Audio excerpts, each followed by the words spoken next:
Alyssa Bustamante? Swear to tell the truth, the whole truth, and nothing but the truth, so help you God. I do. As she sits in court, schoolgirl Alyssa Bustamante is at the eye of a tragic storm. And as I'm walking into the church, I get a call from Elizabeth's mother.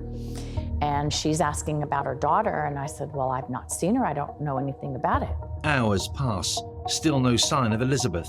Elizabeth Olten is a sweet, shy 9-year-old girl. She's just all sweetness and light. She's the kind of child that you really like to be around. She's the kind of child that everyone adores. Good morning, Alyssa. Could you state your full name for the record? Alyssa Bustamante. Who was this person that could have possibly abducted this girl? Was other children in the neighborhood, were they at risk? Did we have a predator on the loose in this small little town, America?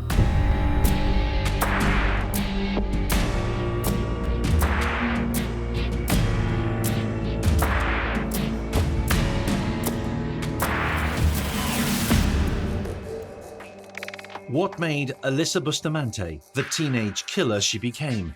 Using expert digital imagery to show the different faces of an emerging killer, this series reveals the timelines and the red flags of those who will one day be investigated for murder. I think it was only a matter of time that Alyssa would graduate to homicide. And you can see this because she delighted in inflicting pain on other people. Alyssa Bustamante was born on January 28, 1994, in Missouri. For grandmother Karen, it was love at first sight. Well, I was there when she was born, so I got to cut the cord when she was delivered. Her mother was just 16. She was the teeniest little baby, so sweet. But the tiny baby's first steps were into a troubled world. Alyssa Bustamante didn't exactly have a storybook childhood. She was born to a teenage mom who had drug problems, and her father, both mother and father had criminal records. Her dad was actually in prison, serving a 10-year sentence for assault, and her mom just continued drug problems. So neither parent was ever really in the picture for Alyssa. Alyssa had 2 brothers and a younger half-sister called Emma. Theirs was not a happy family. Both parents were drug users. Forensic psychologist Dr. Judy Ho has been analyzing the timeline of the life of Alyssa Bustamante. When somebody grows up in a family with addiction issues and a lot of instability, they don't have a safe haven for themselves. They don't know who they are. They don't know what's safe and what's not. They haven't been taught boundaries and possibly not been provided positive models on how to interact with the rest of the world. Grandparents Karen and Gary tried to help out where they could, sending groceries and making regular visits. When she was 8, Alyssa's mother split with her father and moved to California to be nearer her parents. We soon discovered that her mother was a drug addict, and what had been going on in Missouri was not good. The kids were not very well cared for. We tried to help Alyssa's mother care for the children, but she would get on drugs and go off and disappear, or she'd do things. She had a boyfriend that was a drug dealer. There was one particular night, my husband had called me to tell me that he went over to see the kids. We'd gotten them a little trailer so Michelle could have a little privacy. We were hoping that would help. Anyway, it was a disaster. And so beer cans were all over, and she was she was there, but I think she was passed out on the bed. Her brothers were like feral children. They wouldn't sleep in beds. They were very wild. They would, punch the wall. At 3 years old, they would punch the wall and make holes in the wall. 3-year-olds, if you can imagine that. And other things like that showed that they had no boundaries and not had any care in their upbringing up to that time. Brother Nathaniel has fonder memories of his and Alyssa's early years. I remember we used to have a tree house in our old place in California, and it used to have like a rope and a ladder, but she would take the rope or the ladder up sometimes and wouldn't let us climb and get up there until we could, you know, make it up the rope ourselves. But other than that, like she seemed like a pretty good sister. Like she, you know, tried to show us the way with some things and help us out.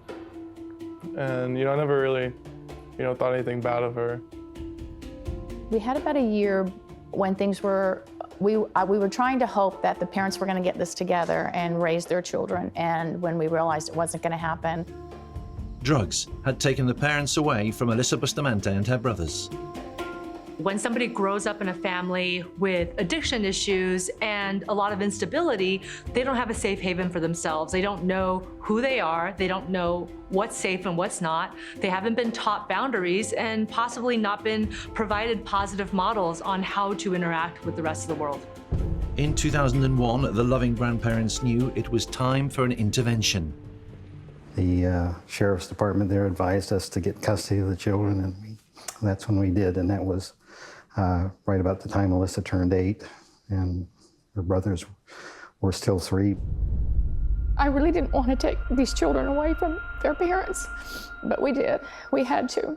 But I remember we were homeschooled for a few months, and that made our family life pretty rough, because just me and my brother, like, you know, being together 24/7, doing school exactly together, really kind of led us to get in more fights with each other, and like we were kind of, you know, sick of each other at that point. And then so our grandma decided to put us back into school, which was, I think, was a really good outlet for both of us. She wanted to keep us away from the hostile environment that it could have created at school. Gary and Karen found it tough, but tried hard to become de facto parents to Alyssa, her 2 brothers, and her half-sister. It was Alyssa who proved toughest.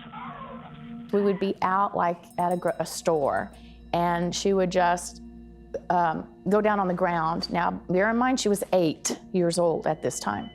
And she would act out things like a 4-year-old would do, like she was a giraffe or a donkey or whatever, or she would chase in and out of the clothes at the store.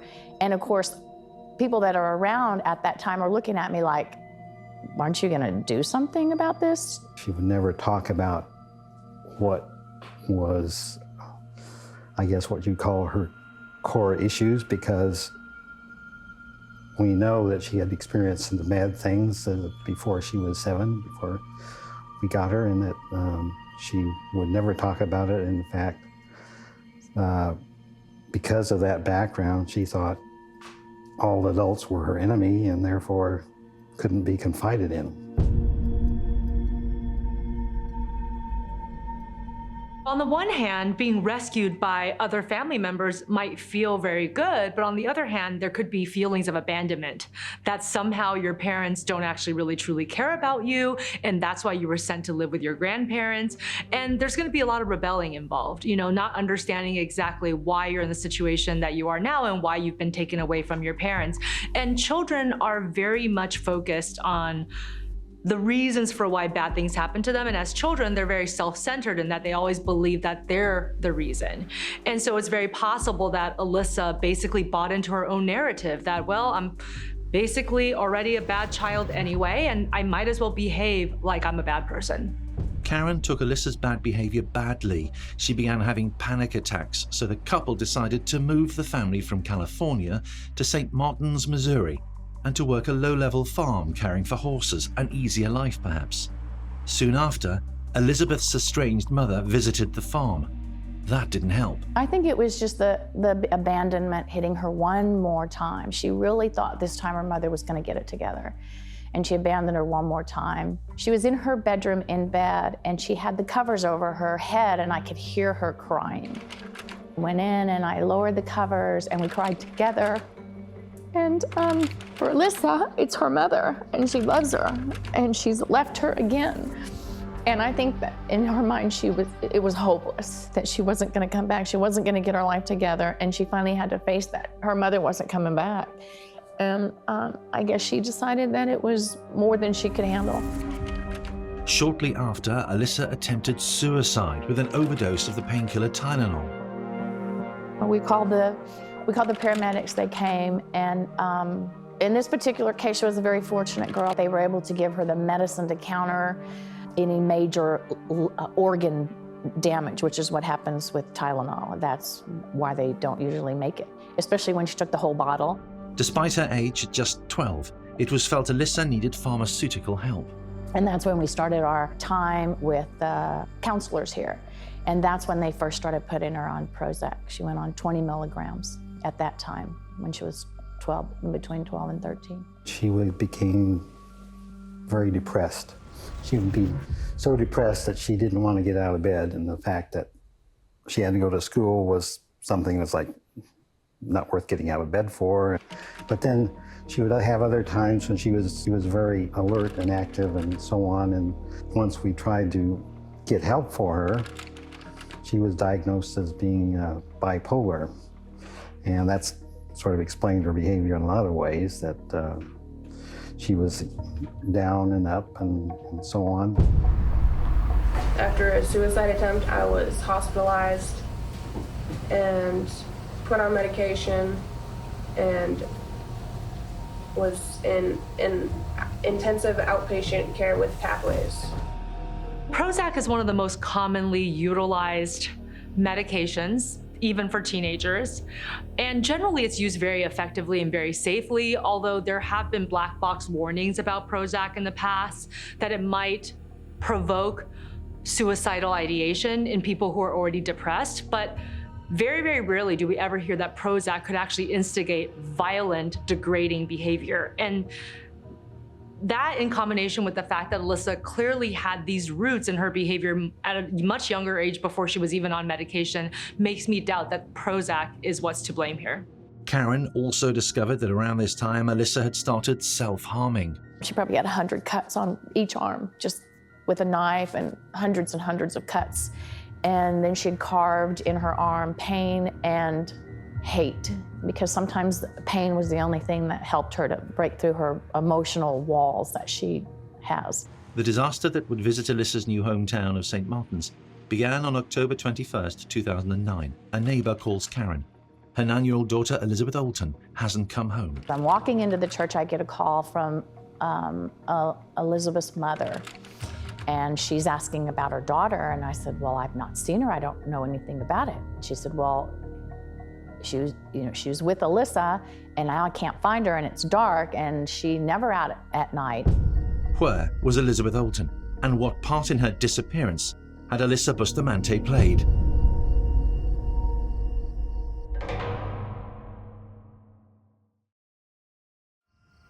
Late afternoon, October 19th, 2009. While Alyssa Bustamante is apparently at school, Elizabeth heads home. She calls at the home of Emma, Alyssa's half-sister, and the two girls go out to play. Elizabeth Olten is a sweet, shy 9-year-old girl. She's just all sweetness and light. She loves kitty cats and the color pink. She's a girly girl. She's the kind of child that you really like to be around. She's the kind of child that everyone adores. And as far as anyone knew, she was out there in the woods playing when dinner time came. Her mother's getting dinner on the table. It's time for everyone to have supper together, and Elizabeth's not there. And they're, Elizabeth, where are you? Are you home? And there's no answer. She doesn't know where the little girl is. And she knows that it's dark outside, so it's weird that she's not home. Police are alerted and immediately start a search. Word soon spreads through the tiny town of St. Martin's about Elizabeth's disappearance. You have a community that came together. Well, it's a town a little bit over 1,000 people. You literally had hundreds of people that volunteered for this search. They spread out, they searched woods. It was cold, it was damp. They were worried about the temperatures. Now, St. Martin's is a little town of about 1,000 people. It's the kind of town that pretty much everybody knows everybody. So to have a little girl vanish and no one has seen her, it's really bizarre. But it's the kind of thing that gets people's attention. As the search widens, officers start to fear the worst. Was this little girl lost? Who was this person that could have possibly abducted this girl? Was other children in the neighborhood, were they at risk? Did we have a predator on the loose in this small little town America? Police soon decide that the predator may have been someone close to home, and not fitting the usual profile of a child snatcher. Investigations 101 would tell you that you have to take a victim and recreate sometimes as much as the 24 hours preceding their abduction or when they're missing. What's going on? Who do they know? Who are their friends? And this is what happened in this investigation. When they started from the point, who last saw little Elizabeth alive, or who was last known to be with her, the name Alyssa Bustamante came up. Somehow, Alyssa was able to talk Elizabeth into going into the woods with her. I mean, she trusted her. She was her friend's big sister, and she'd known her for a long time. So she goes into the woods with Alyssa. The Olten family lived just a few doors from Alyssa. Alyssa spent a lot of time in the woods near both homes. She got to know them well. I guess you'd call her a tomboy. She liked playing outside. She liked climbing trees, and we had quite a few trees around, and she climbed them all. She enjoyed the snow when it snowed here and so on that she didn't get in California, but she was outside in the winter as well as in the summer here. She liked to go out in the woods and explore and do all kinds of things. Knowing that Elizabeth had been with Alyssa's sister, Elizabeth's brother and mother called at the Bustamante house, asking if they knew anything about Elizabeth's movements. Why are you asking us? And I said, well, because she left and was with Alyssa. And I was like, whoa, I didn't know that. So we asked Alyssa, and Alyssa kind of brushed it off and said, well, yeah, she was, but then she left and went home. Of course, she thought she went home. And Alyssa was going to a church function at that time, so Karen took Alyssa to the church function, and Elizabeth Olten's mother then got concerned and was asking us, what happened to Elizabeth. There's panic between, mom and brother for sure, and even though us two were like, what could have happened to her? Like, why wouldn't she be home by now? Officers talked to Alyssa's half-sister, Emma. So they had to have a special person come to talk to her, a child counselor, to find out what happened. And then that's when we found out that Emma did go over there and knocked on the door and asked if Elizabeth could come out and play. And so we found that out Wednesday night. And but Emma said that they went out, they played. She said they stayed here on the property and they played on the road. A couple hours later, about 7:30, 8 o'clock, the sheriff was here and started looking around for Elizabeth and started asking questions of our family. We tried to help as best we could because we still were wondering what the heck is going on here. We never saw her. Lunchtime the next day, and Elizabeth was still missing. Officers decide to do what is known as a ping search for Elizabeth's mobile phone, where data is collected and used to zero in on the location of the phone. The search shows that Elizabeth's mobile is somewhere in the 60 acres of woodland near her house. It was the signal. As long as that cell phone was on, it was like a tracking device. Much like the old childhood tales of Hansel and Gretel leaving a trail. Was this her little trail? And so the search teams were able to gather, and they started on a starting point. Where was this signal coming from? And so very judiciously, piece by piece, acre by acre, they searched the woods, they searched the fields following this signal. But you see, that signal's only good as long as that phone is on. And they ran out of time. The battery died. Then data comes back about Elizabeth's phone calls. Officers discover that she had had an unexpected call on the way home from Alyssa Bustamante. Elizabeth could not know the danger that she was in from a troubled teenager whose short life had made her ready for murder. So Elizabeth leaves, is on her way home when her cell phone rings. She looks and she sees, it's Alyssa calling me. Why is Alyssa calling me? Why is this older sister calling me? And she's, kind of a little flattered by that. And so she takes the phone call, and Alyssa is asking Elizabeth to come back to the house. Now, we don't know what she tells her to get her to go back, because it is time for Elizabeth to go home. But she does. Elizabeth goes back. Elizabeth is 9. Alyssa's a teenager. paying a 9-year-old girl attention.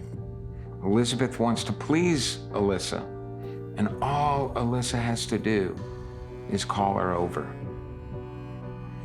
And so Elizabeth goes with Alyssa. Elizabeth completely trusts Alyssa.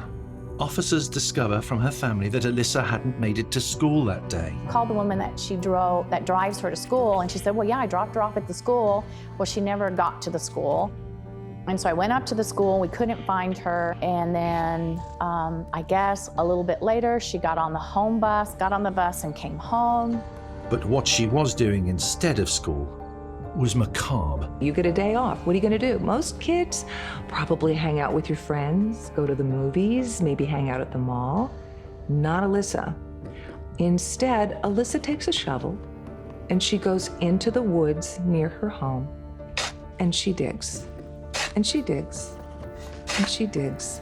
She digs 2 holes in the ground shaped like graves. Who does this?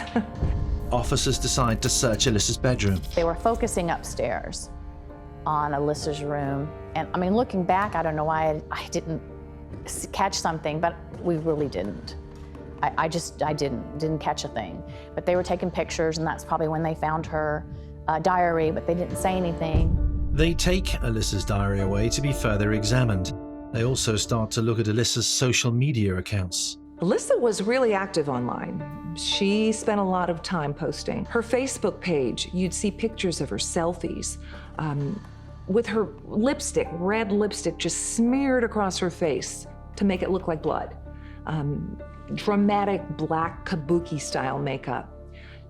Then she would grit her teeth and try to look scary, or she'd pout and try to look, vampy, like some kind of a sex pot. She really liked to be noticed, and she wanted to be different, and she really prided herself in this bad girl image that she had. But probably the most disturbing stuff she had online. On her YouTube account, she had listed her hobbies as killing people and cutting. One video in particular causes serious concern. In one case, she's posted a video where she's trying to lure her little brothers to touch this electric fence and get shocked. She actually does it herself to lure them. So she goes up to it and she touches the fence and she feels the pain of the shock. And she's trying to get her little brothers to do that. And underneath you see the words that she's written. She says, "This is the fun part. I'm about to hurt my little brothers." This is not just the kind of a thing where you're teasing your little brothers. She's actually taking joy in inflicting pain on these little kids. I think it was only a matter of time that Alyssa would graduate to homicide. And you can see this because she delighted in inflicting pain on other people. The significance of the video was lost on the young Nathaniel. I knew about the electric fence video, but I guess as a kid, we didn't really think, anything about, because we didn't know anything about like YouTube or much then. And so I guess we just never realized that she posted that. Nathaniel believes he and his brother were playing along and gave as good as they got. But homicide detective Brian Harris doesn't see the clip that way. A very smart, intelligent young lady, but at the same time with a very dark side, who enjoys inflicting pain, who relishes and posted online how she enjoyed seeing her 2 little brothers being electrified. She tricked them into touching an electrical fence, and she found pleasure and joy out of that. So the personality of a very dark soul starts to emerge, and the focus of the investigation zeroes in on none other than Alyssa Bustamante. The preschool Alyssa had been part of a dysfunctional family. By just 9 years old, her father was in prison. Her mother passed out drunk on a regular basis. Were the ingredients in place to make Alyssa Bustamante into a killer?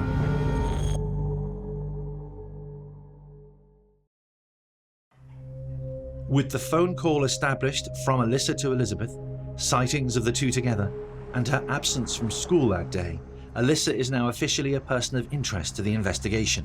Detectives ask Alyssa and her grandparents in for an interview. At that point, I was still 100% sure that Alyssa had nothing to do with anything. I mean, if somebody had asked me, it was 100% sure I knew that she was not involved in that.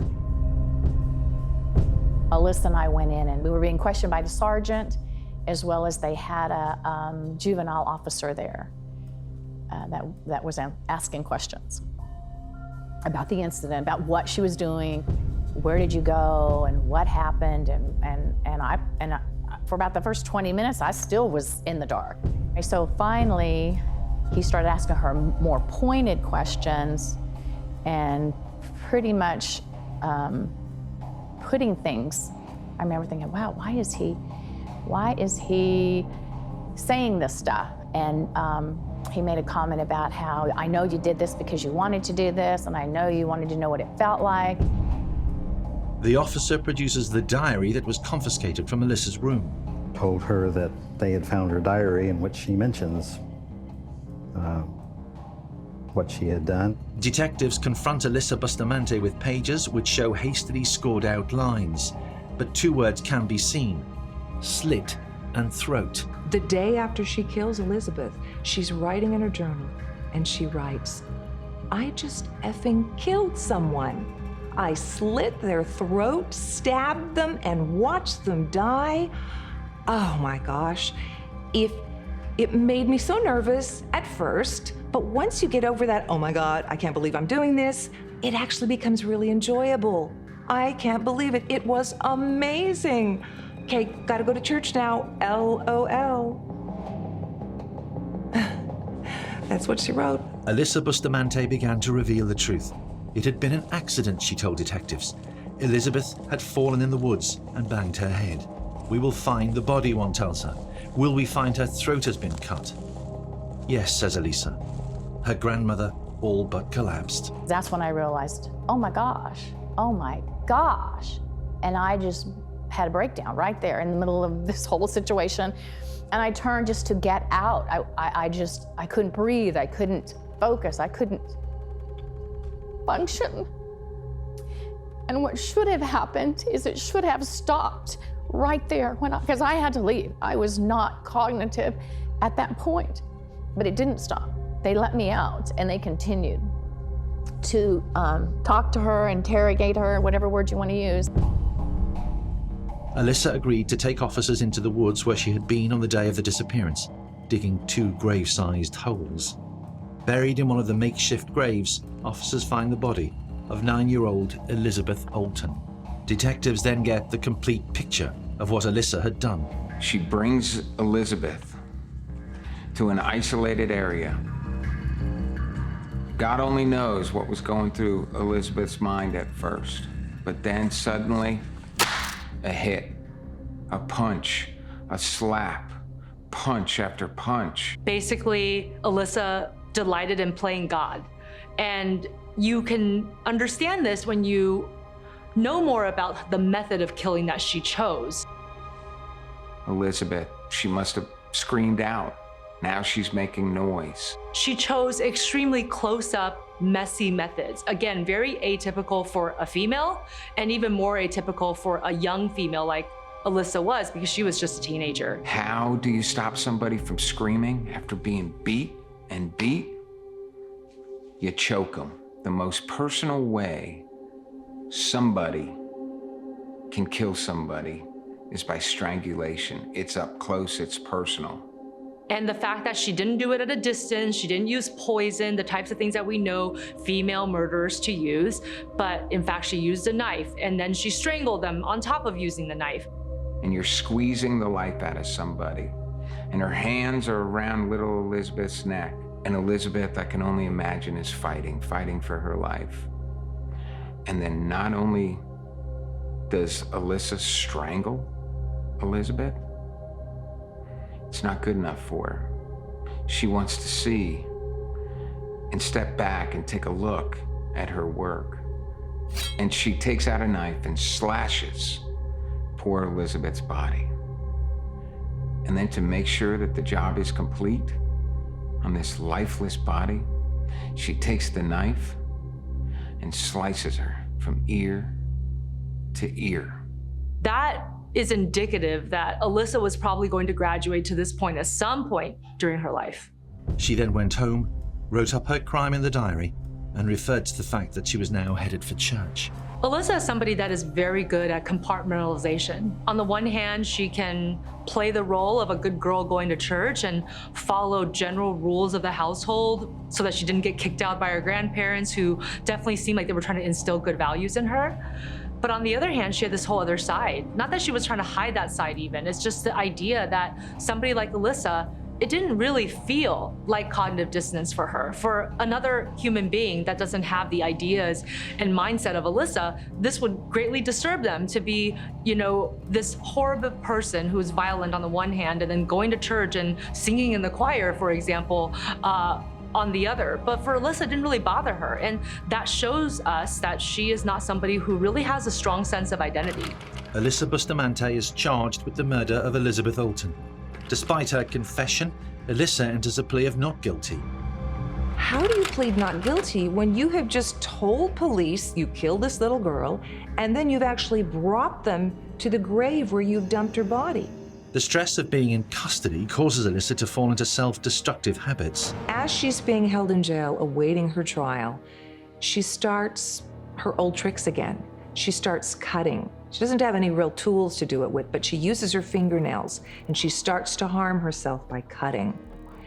And she's showing clear signs of anxiety and severe depression. What more would Alyssa Bustamante tell officers about the death of Elizabeth Olten? And what might the self-harmer do? Did you continue, or did you have any suicidal thoughts after your arrest? Yes.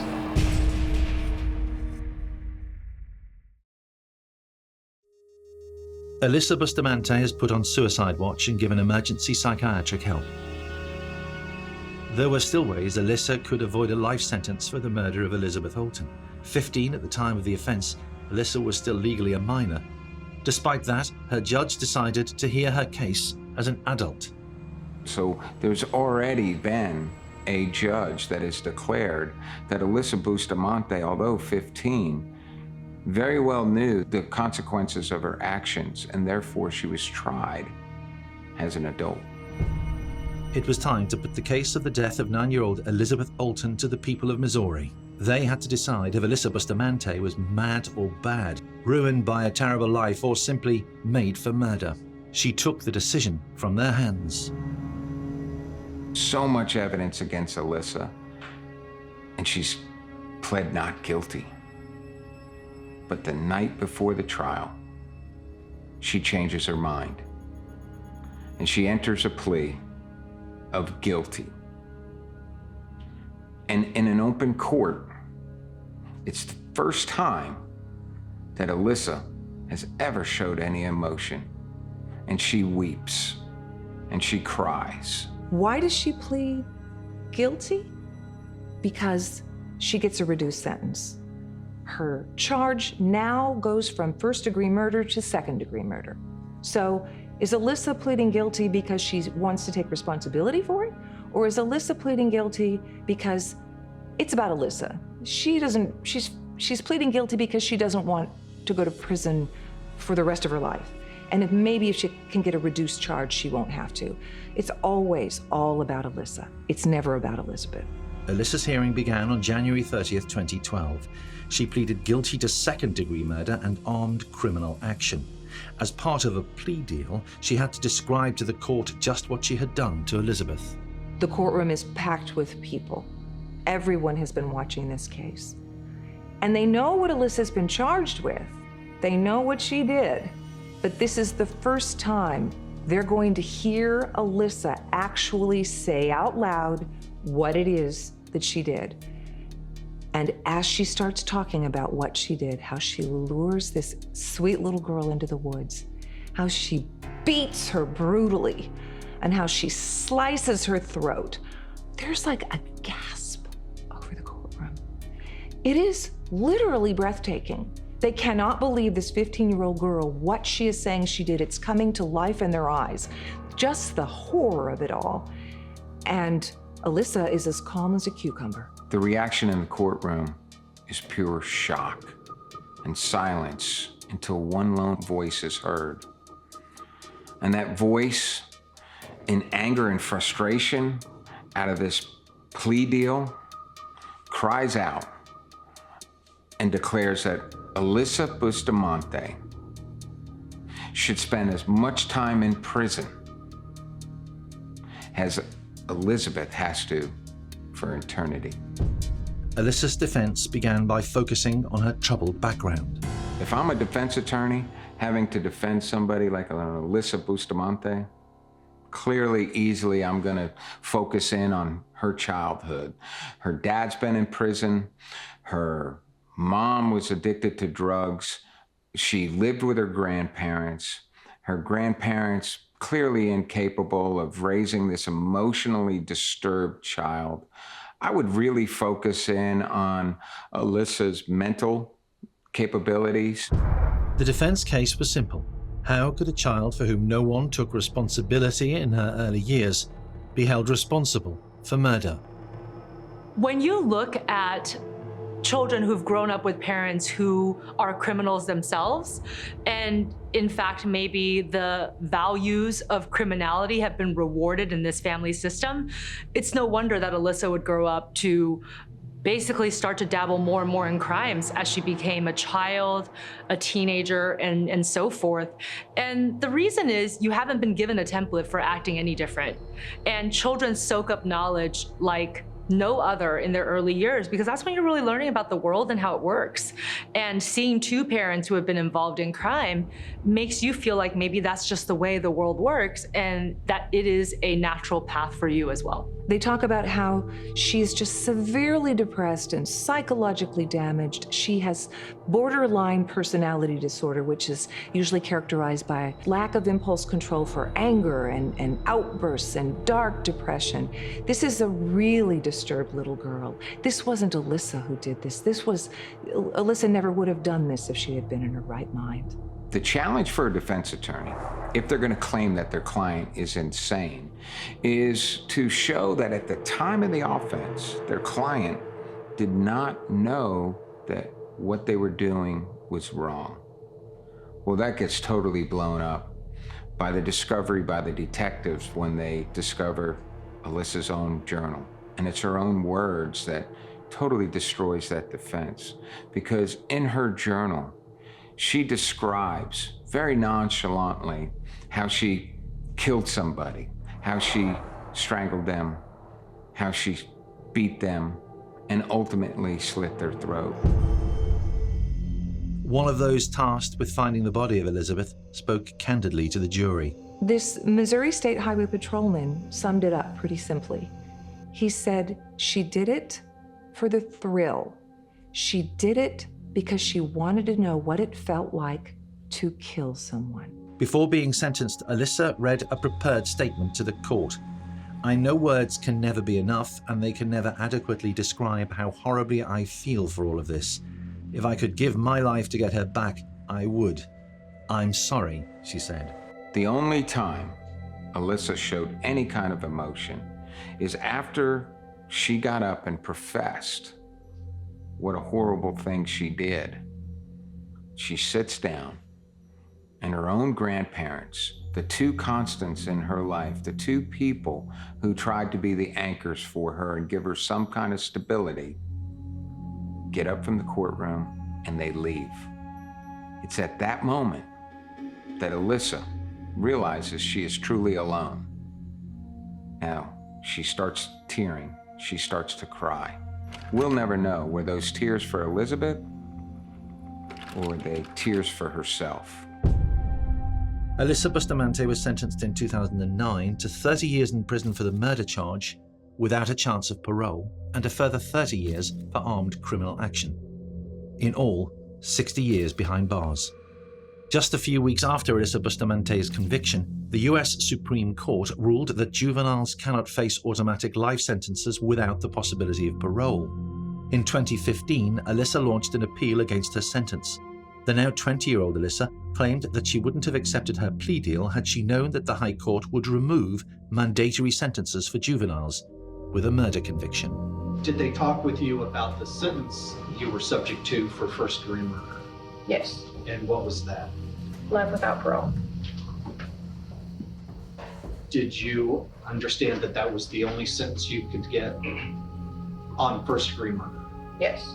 Basically, the main reason for accepting the offer was to avoid the absolute certainty of life without parole. If there was another option, then there would have been no reason to have accepted that offer. Alyssa's appeal failed. In emails from her cell sent to this program, Alyssa Bustamante has spoken of her need to have hope that one day she might be released from prison. Otherwise, she told us, she would kill herself. Alyssa's grandparents still drive the 70 miles every month to visit the now 25-year-old Alyssa in prison. But every day, they continue to struggle to understand the terrible crime she committed. Had her torrid upbringing created a teenager so troubled that she was made for murder?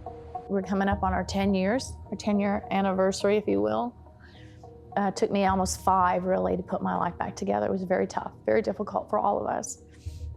Because I just never, ever, in my wildest dreams, imagined that Alyssa would have the capability to do what she did that night. Never, never in my wildest dreams. So I know that, on the outside, people definitely see her as, a villain, and like, you kind of like see her like that a little bit on the inside of the family, but she's still family, and, with the things that happened to her and stuff, it's hard to put, all the blame on her and not, other circumstances. Like at the core, she's not bad, it's just circumstances made her do something bad. Not a position taken by some of those familiar with his case.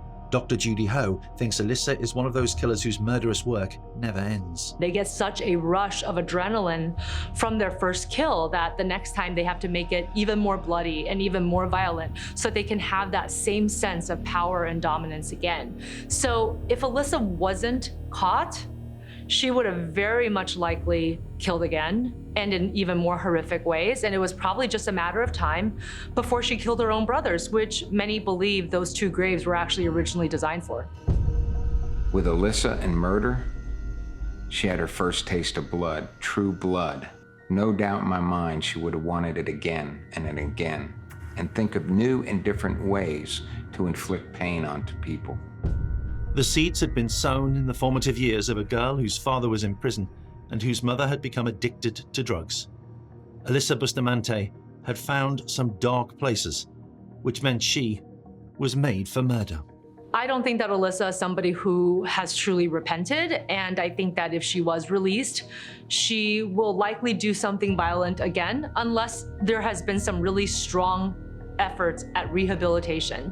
And so far, we haven't heard of something like that. And I'm not really sure how sorry she really is about what she did.